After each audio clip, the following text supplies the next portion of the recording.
Hello friends. இப்போ நீங்கள் பார்க்குறது லிட்டில் ஏஞ்சல் டயப்பர். இதை பற்றி நம்ம பார்க்குறோம். இது என்னோடய குழந்தைக்கு நான் ஒரு 1 இயராக வாங்கிட்டுருக்கேன் டயப்பர்ஸு. நைட்டு தூங்கும்போது நம்ம யூரின் பாஸ் பண்ணிட்டாங்கன்னா அதுக்காக எந்திரிச்சிருவாங்க, ஆரம்பிப்பாங்க. ஸோ அதனால் டயப்பர்ஸ் நம்ம நைட்டு யூஸ் பண்ணுறோம். இது நைட்டு ஃபுல்லாகவே எந்த ஒரு ப்ராப்ளமே இல்லை, எந்த லீக்கேஜ் எல்லாம் எதுவும் கிடையாது. அதே மாதிரி இது மீடியம் சைஸ் நான் வாங்குறது 7 to 12 கேஜிஸ் இருக்கிற குழந்தைங்க இது யூஸ் பண்ணலாம்.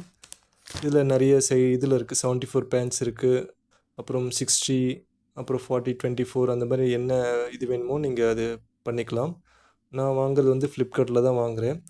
லிட்டில் ஏஞ்சல் டயப்பர் அப்படிங்கிறது இது 545 ருபீஸ். 74 பேண்ட்ஸ் இருக்குது. ஒரு பீஸ் பார்த்திங்கன்னா 7 ருபீஸ் கணக்கு வருது. இதே கடையில் இப்போ வாங்கினீங்கன்னா ஒரு 2 பீஸ் இருக்கிறதே பார்த்திங்கன்னா 24 ரூபா கணக்கு வரும். ஸோ 12 ருபீஸ் கணக்கு வரும் ஒரு பீஸு. ஸோ இது ரொம்ப பட்ஜெட் ஃப்ரெண்ட்லியாக இருக்குது. அதே மாதிரி இது டெலிவரி நெக்ஸ்ட் டேவே, நீங்கள் இன்றைக்கி ஆர்டர் பண்ணிங்கன்னா நெக்ஸ்ட் டேவே வந்துடுது டெலிவரி. ப்ரீவியஸு வேறு பிராண்டு வாங்கிட்டு இருக்கும்போது பார்த்திங்கன்னா அவனுக்கு அந்த டயப்பர் போகிற இடம் பார்த்திங்கன்னா ஒரு சிவப்பாக அந்த இது மாதிரி வரும், நம்ம அரிப்பு அந்த இது மாதிரி வரும். இது அந்த பிரச்சனையே கிடையாது. ஸோ ஒரு 1 இயராக வாங்கிட்டுருக்கேன். ஸோ நீங்களும் உங்கள் குழந்தைக்கு வாங்குறேன், இது நல்ல பிராண்டாக இருக்குது, நம்பி வாங்கலாம். ஒரு தடவை யூஸ் பண்ணி பாருங்கள். தேங்க்ஸ்.